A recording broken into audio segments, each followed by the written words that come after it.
Practice and detachment. Definitely, yes, it is. So it is practice and detachment which Sri Krishna had asked Arjun to follow.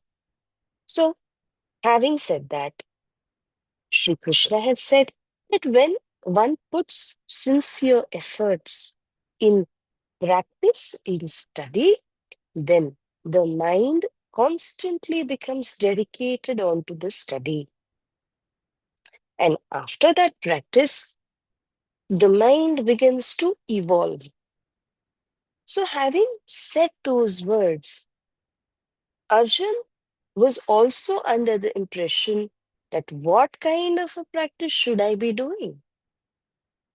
So, the practice was that whatever you do in order to train your mind.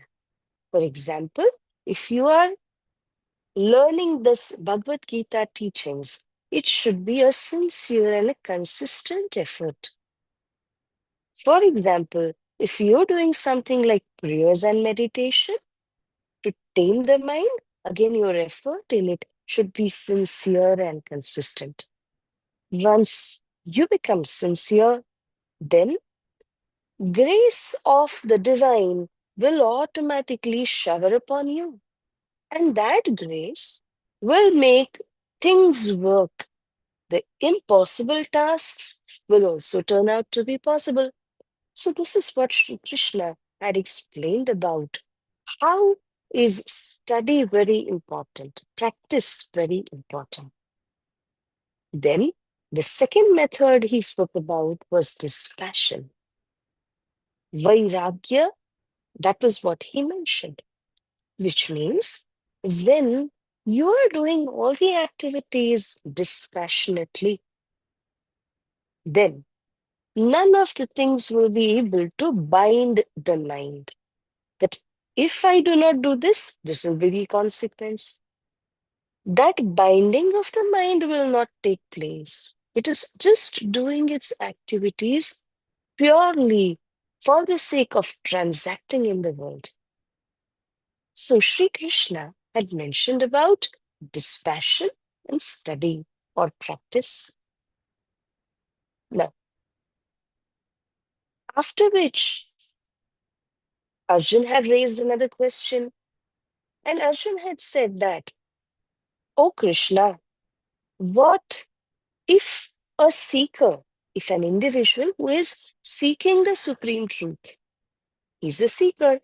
So if that seeker is not able to complete his sadhana, his practice in a given birth, what happens to his practice? Is it all gone in vain?" So my question to all of you is that, is the practice all gone in vain if it is not accomplished, if the goal is not accomplished in this birth? It carries on to the next life. Exactly. Very good. It gets carried forward in your next birth. So Arjuna had said that, "Oh Krishna, will the individual perish like a broken cloud, that he doesn't get a place in this world or in the higher worlds? What will happen to him?" So what was Sri Krishna's answer to that?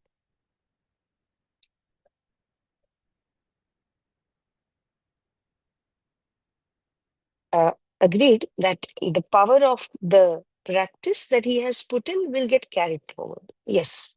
But what happens after that birth to the individual? They are born in a more pious or a family with a divine knowledge. Yes, very good. So that individual or that soul will be born in a pious family or in a family which is having the wisdom of spiritual knowledge.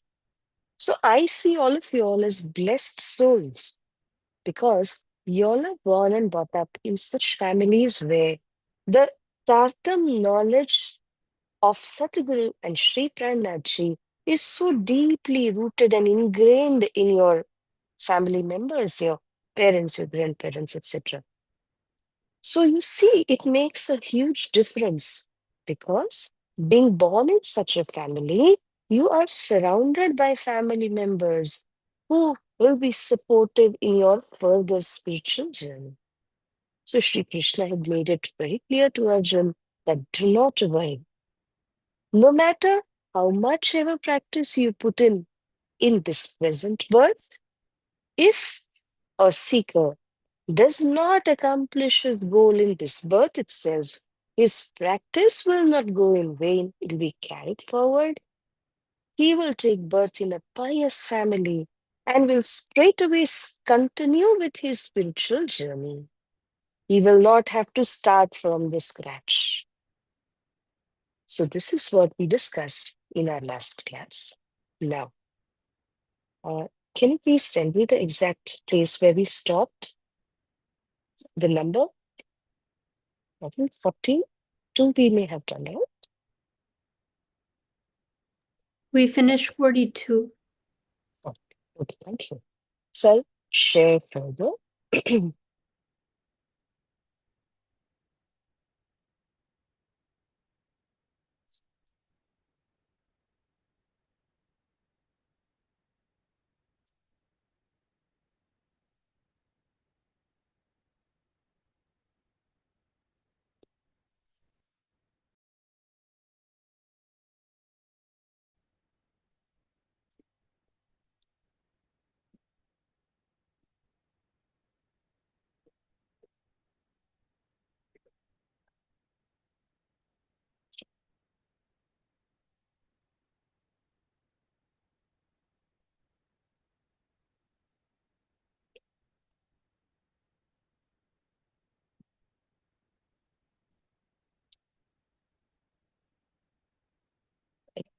So, you can see the further verses, as in 43 onwards.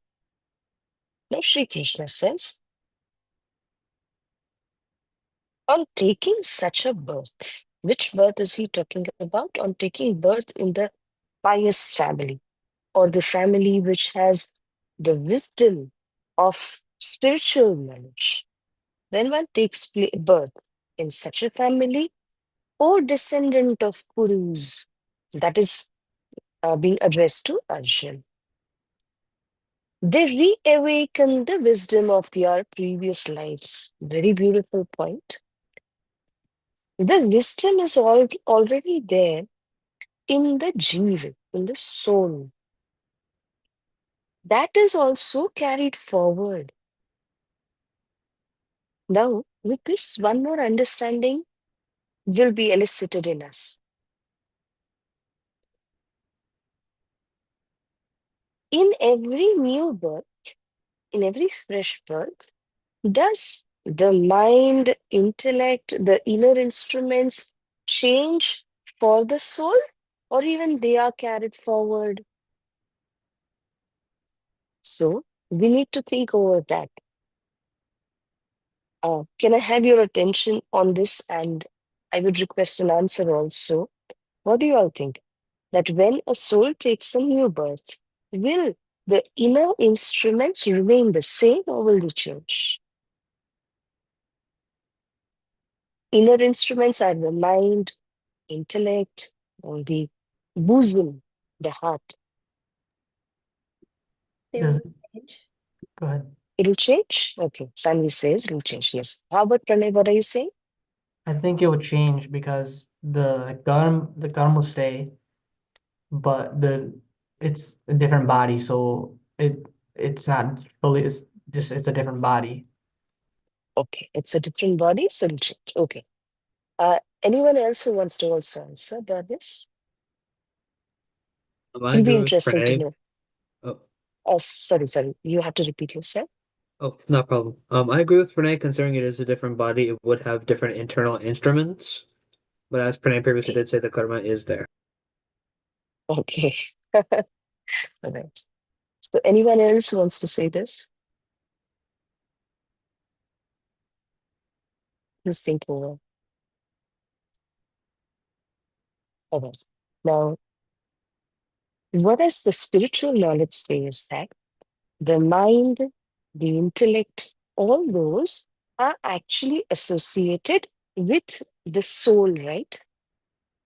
They are not associated with the body. The body changes. With a new body, the new organs, the outer organs, hands, legs, and all those things which are apparent, they will change. However, the mind, the intellect, and all, they will get carried forward with the jiva. So, whatever practice a particular soul had put in, whatever efforts were put in, will also get carried forward in that mind, in that intellect itself, in the new birth. So even the inner instruments of the soul will get carried forward. And in those instruments, whatever wisdom was developed in the previous birth is carried forward. Now, I will give you a beautiful example. Automatically, the idea will click inside you that how does all this operate? In reality shows, you must have seen very young kids around the age of 5 years or 7 years or so. They sing beautifully, they dance so well, or they may do certain activities very well. What does that go to show? That in their previous birth, if that soul was trying to practice music or singing, all that talent of the child was also carried to the next birth because the mind and the intellect also got carried forward. Therefore, you will see young kids of 5, 7 years age, they sing beautifully, like not even elders can do that much. But why are they able to do it? Because they are starting from where they had stopped.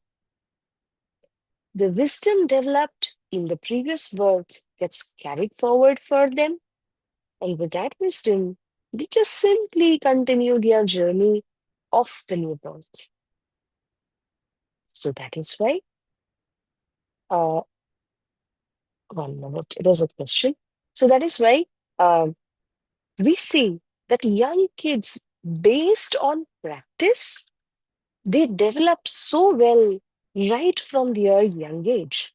Now, you all can imagine that if such a young child is so talented and so perfect in singing or dancing or whatever activity he does, then if that singing, dancing talent is developed still further, automatically by the end of this life, that child becomes perfect in what it is doing. This is just an example of singing or dancing as a talent. But here we need to understand that the soul who is possessing the spiritual knowledge, that soul will also progress in the similar manner. Now, let me give you an example. But I'll just reply to you in a moment and just complete this context. So, in a spiritual path, you all may have seen very young kids who do the churchas, who deliver discourses, and who awaken huge masses of people. They're able to do that. Recently, some ISKCON child was viral on social media for doing that. He was chanting Bhagavad-Gita verses so beautifully, so well at that young age. So it is unbelievable for us. But all that is sheer grace of the divine, because grace enables all that he had done to be carried forward to the new births. So this is what I was trying to drive at. That is why you may see very young kids doing excellently well in singing or dancing or those things, as well as you may see the same thing happening to the kids in the spiritual path because they've already put in so much of effort. Now, why should I talk about others? I am myself an example in front of you. I was just 10 or 12 years when I started my spiritual journey under my revered Guruji, Sri Dindayalji Maharaj.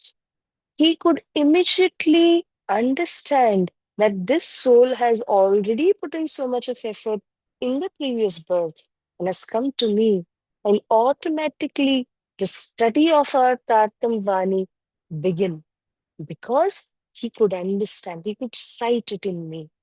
That is why we simply started off. Otherwise, any other normal individual would have taken much longer time to be able to absorb those details of Kartan knowledge. However, it was his sheer grace that he understood that the soul is already working so much and it just has to be given the further knowledge and she'll be able to progress. So now, I will read out the question Parth has placed here. Ma'am Sakhi, if that is true, why can we not remember what is happening? Yes, okay. Why can we not remember Paramatma if we still carry our wisdom from previous worlds? Yes, very good question, first of all. And the answer to it is that the effort which we put in, that is going to be carried forward. Parth, if your mind, your intellect will still retain the memories, then that mind will be hanged with the memories. Just as any software, if you just load a lot of information, a lot of MBs or GBs in it are utilized, what happens to it? That space is consumed, because of which the further work becomes slowed down. Similarly, for our mind and intellect also, if too many memories are there inside, then what will happen because of that? You will be stuck with those old memories only and you will not be able to go to the new ones. That is why there is another mechanism within us that we tend to forget. With time, with the lapse of time, we tend to forget. Now, for instance, I was just before your class, I was just doing a class with the elders. If I still remember that class, I will not be able to progress to this one. I'll be stuck with that itself. So, just giving an example, every moment the mind will drop those memories, the intellect will drop its experiences and move forward. So, not many will still remain. It has to be, free from those memories. If it is preoccupied, then it will create a problem because the new things will not come up to you. So that is another mechanism within us, which is why we do not remember the past births. There are many instances, those who remember their past birth, and they talk about it, that I was so and so person, I have come as so and so. Those are rare souls, basically because just as if I were to say an example of files and folders in our computer. So please be attentive, I have to give this example. There are several files in a folder, and our deep memory, it's also called as chit in the spiritual scriptures, it is called as chit or the deep memory. That you can compare with a folder. Now, every birth is like a file in that folder. A birth of a monkey, a birth we take of a human being, of a cow, or whatever it is. So all those files will be there in the folder, and that folder is the deep memory.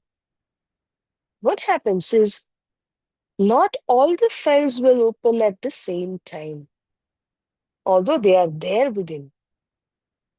What will open is just maybe one or two files where you have the instincts of the previous births which can be seen in this birth.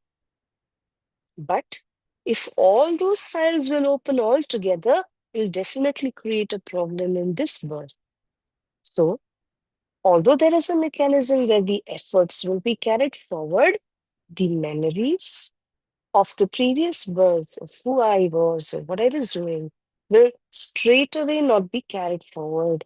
Otherwise, it will occupy the mind, the intellect, and unnecessarily it will not be able to function further. And that is the reason I see that we do not remember exactly what had happened in the previous birth. Otherwise, we'll completely be stuck with it. Okay? So, hope your doubt is clear. If anything else you want to ask, you please let me know.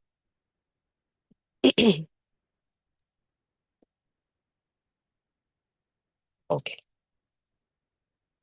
So, yeah, I was discussing about the 43rd verse. In the 43rd verse, Sri Krishna says that the wisdom of the previous life is reawakened and strive even harder towards perfection in yoga. Now, because of that previous efforts, previous sadhana, which the seeker had already done, that sadhana will be carried forward. And in this birth, he is taking a step forward in yoga or being united with Paramatma. So, what is yoga? In short, please note this for yourself. Yoga means union. And since we are talking about the yoga of the Atma or the soul in us, the union that we are referring to is the union with Paramatma, the divine. So Krishna says that in this birth, that yogi will strive even harder and try to get perfection in yoga in the present birth. Then, moving on to the 44th verse.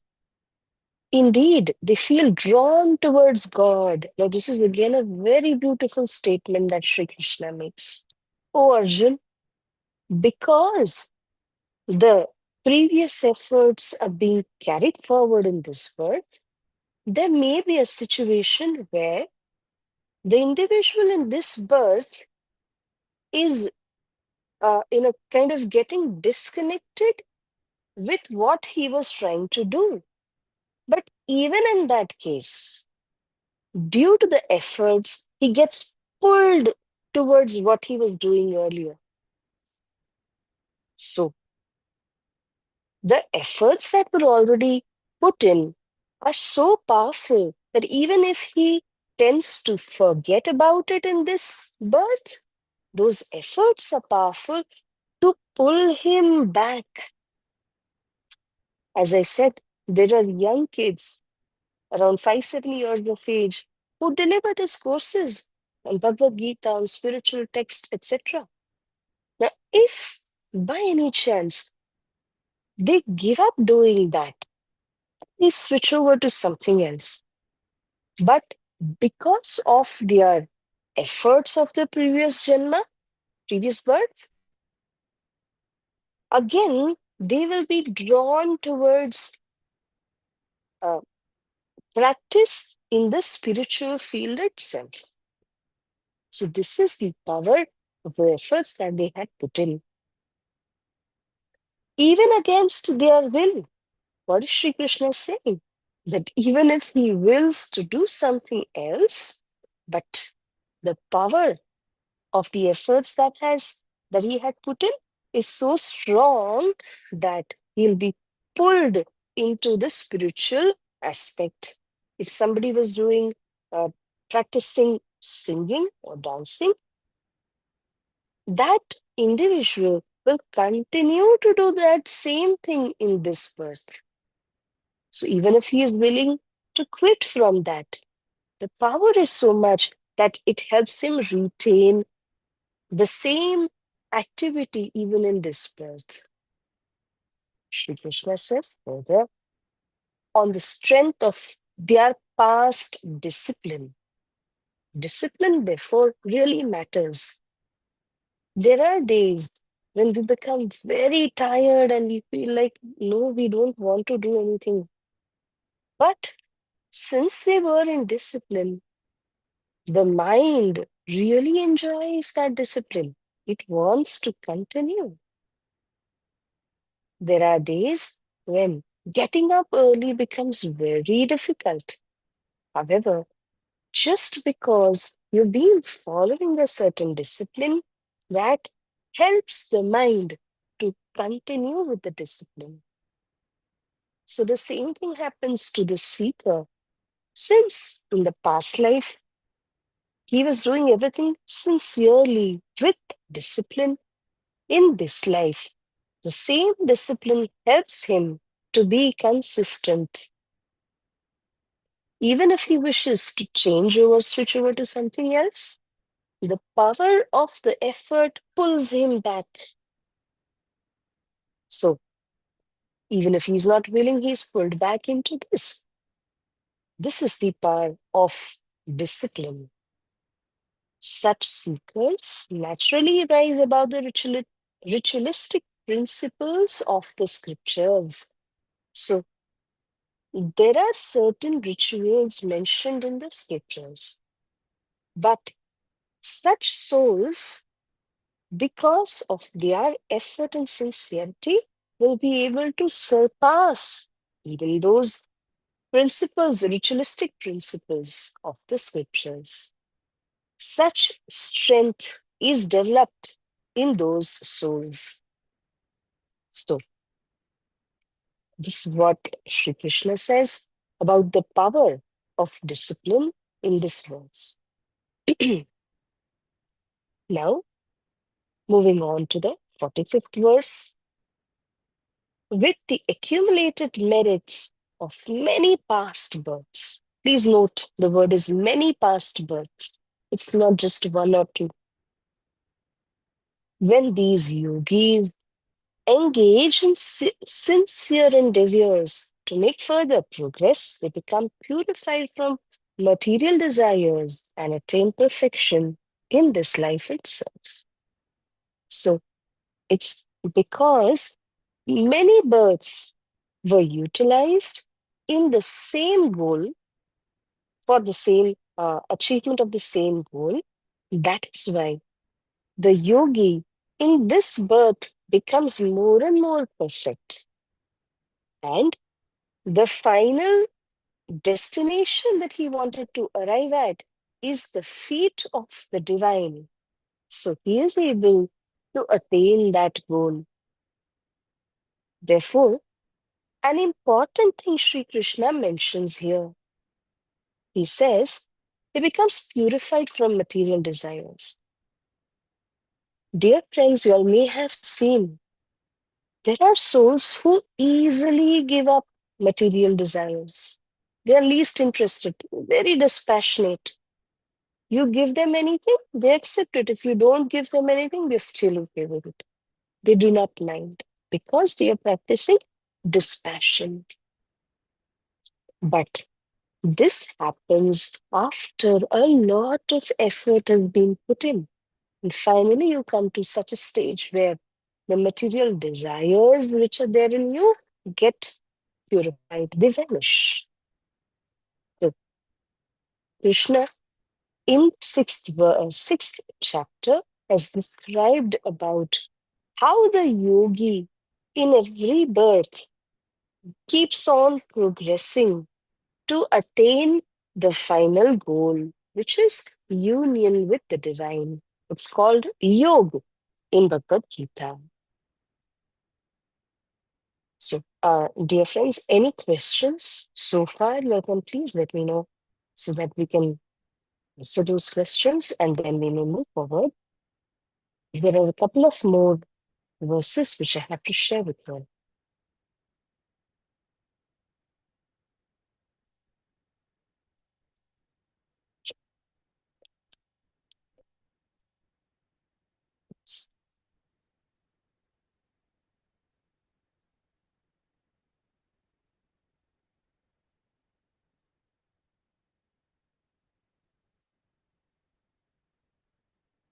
Just a minute.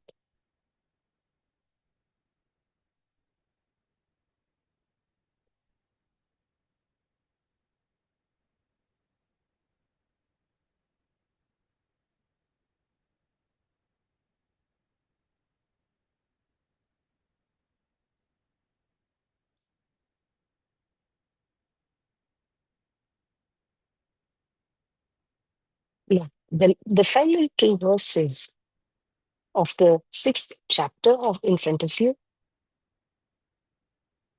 A yogi is superior to a tapasvi. He is also superior to a jnani. He is even superior to a karmi. Therefore, Krishna says, O Arjun, you strive to be a yogi.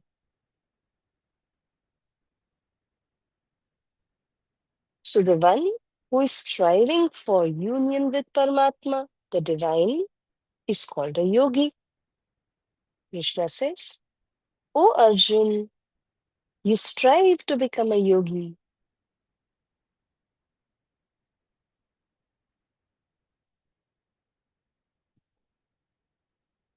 Now, I just want to discuss quickly about who is an ascetic or a tapasvi.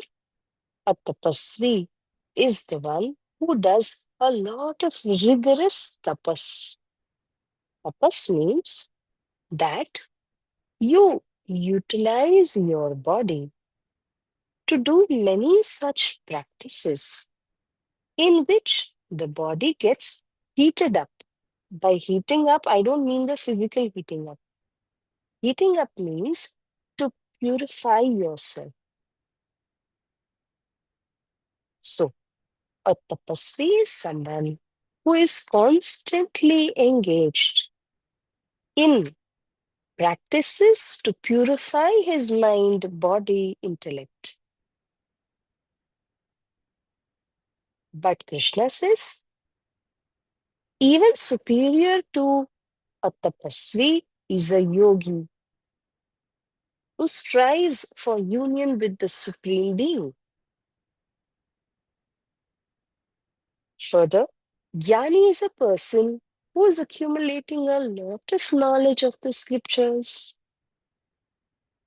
However, even superior to a Jnani, to a person who is learning the scriptures, is a yogi. So, O Arjun, strive to become a yogi.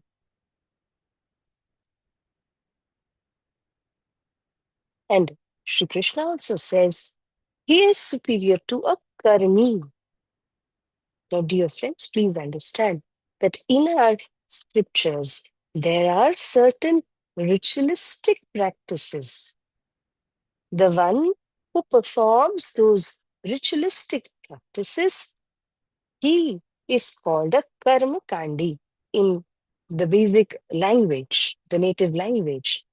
But we have to understand here that he is a ritualistic performer. Krishna is saying a yogi is even superior to a ritualistic performer. So, O Arjun, I have given you the three uh, different individuals or different paths. For example, becoming a jnani or becoming a tapasvi or becoming a karmi. But superior to three of them is becoming a yogi. So you strive to become a yogi. You strive for union with the divine.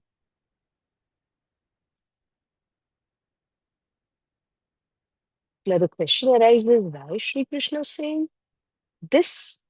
He concludes beautifully in the final verse of the sixth chapter. He says, of all yogis, those whose minds are always absorbed in me and who engage in devotion to me with great faith, them I consider to be the highest of all. So he has brought Arjun's mind to who a yogi is instead of a jnani or a tapasvi or a ritualistic performer. And Krishna is saying that you strive to become a yogi. Among the yogis also, who is the favorite of Sri Krishna?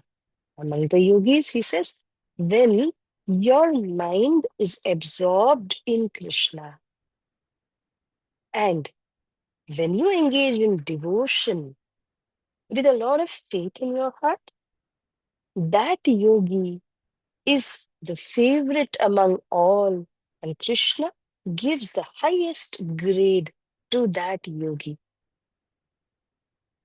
So now, based on this, I'll tell you one thing, that in our Vani, Sri Pranaji has always been mentioning about this.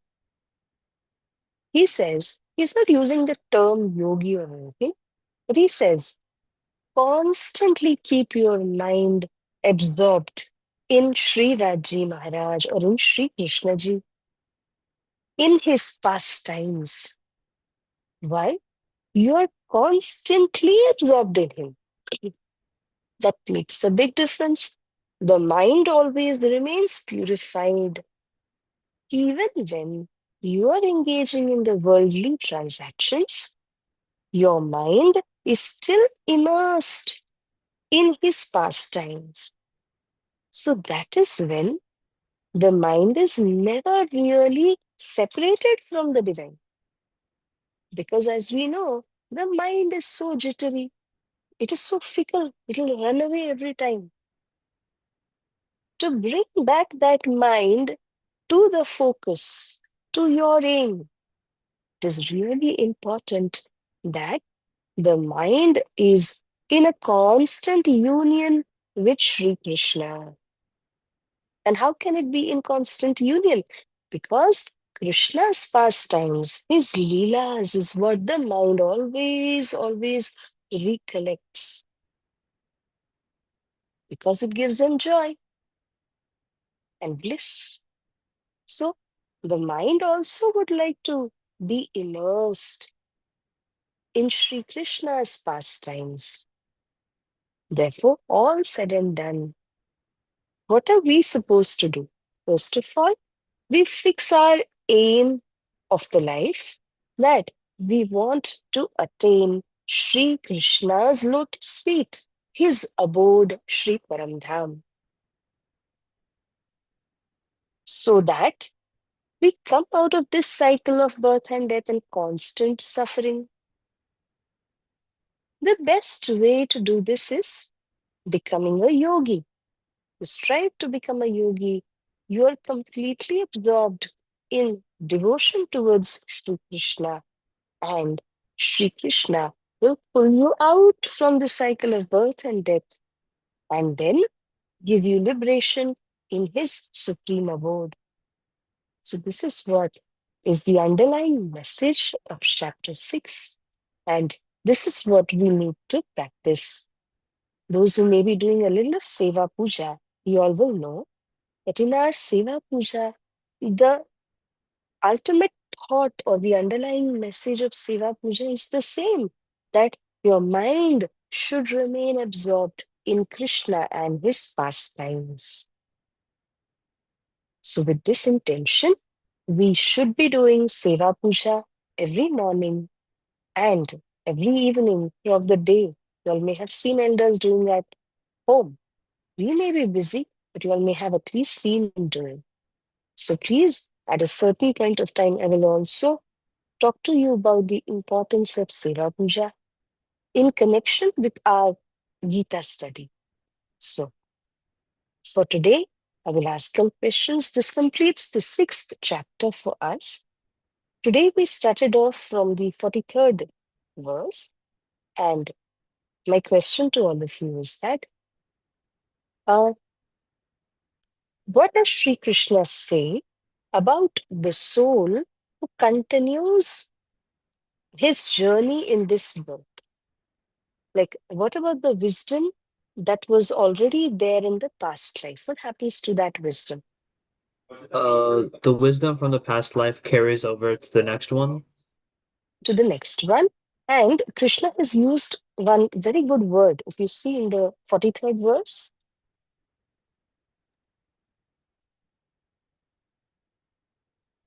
the wisdom is Reawakened. reawakened. It's a very beautiful word because whatever is there in you is reawakened. So, this is an important thing that we should remember. And then the yogi will strive even harder in this life to go towards perfection. Then, in the 44th verse, Shri Krishna says that what if a yogi does not want to continue with what he did in the previous life? Maybe because he's getting distracted from the aim. What will happen? What is the power of discipline?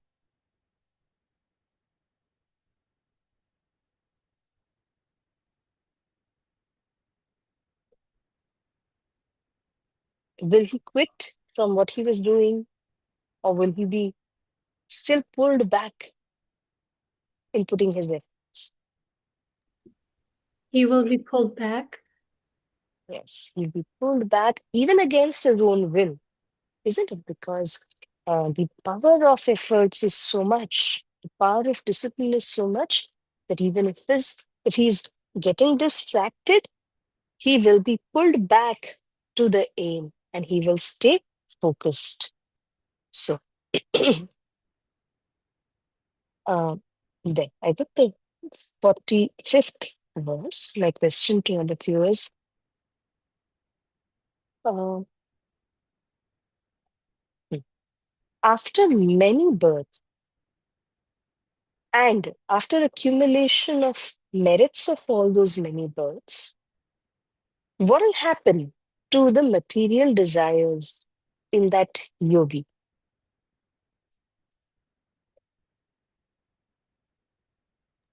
The yogi will not desire any form of material things and they will be purified.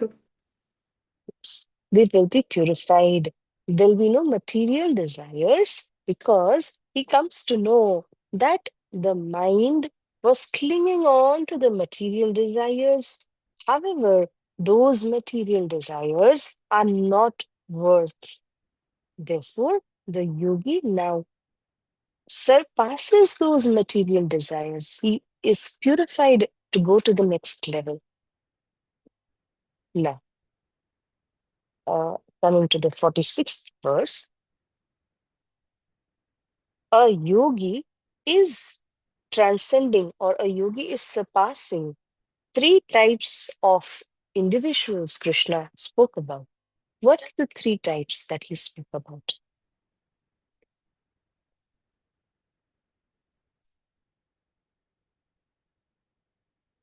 Please repeat the 46th verse.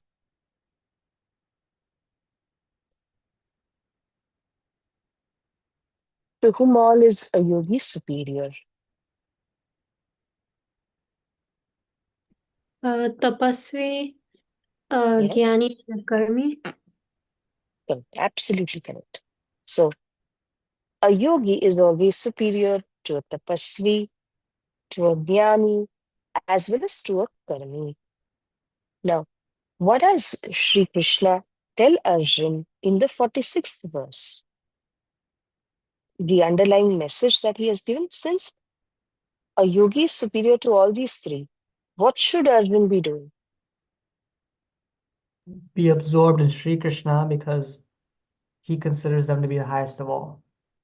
Exactly. So, Sri Krishna says, you strive to be a yogi, be absorbed in me, because that is the highest state of all. And in the final, in the 47th verse, Sri Krishna considers someone to be the highest. What or who that individual is? It is the individual whose mind is always absorbed in Chiraj Maharaj and who always engages in devotion with great faith. Very good, excellent. So that is the individual whom Sri Krishna admires the most, he likes the most, and considers him to be the highest. So, all of us, we're also striving to have a union with Sri Krishna. And that is why, all said and done, we're also practicing nothing but yoga. Union with him is good. So, Krishna's favorite, or the one whom he considers the highest, is those who always strive in becoming a yogi, who strive in devotion, who remain absorbed in him. The best way to do it is through Seva Puja, by saying the mantra, by our prayers and meditation, that our mind will remain absorbed in Krishna. So, the underlying message of the sixth chapter is that please see to it how your mind, how your inner instruments will remain absorbed in Sri Krishna, because that is the favorite of Sri Krishna. So, with that, we come to the conclusion of the sixth chapter. And with divine grace, we will start with the seventh chapter. If there are any questions, please go ahead and ask, or else then we'll have to conclude today's session.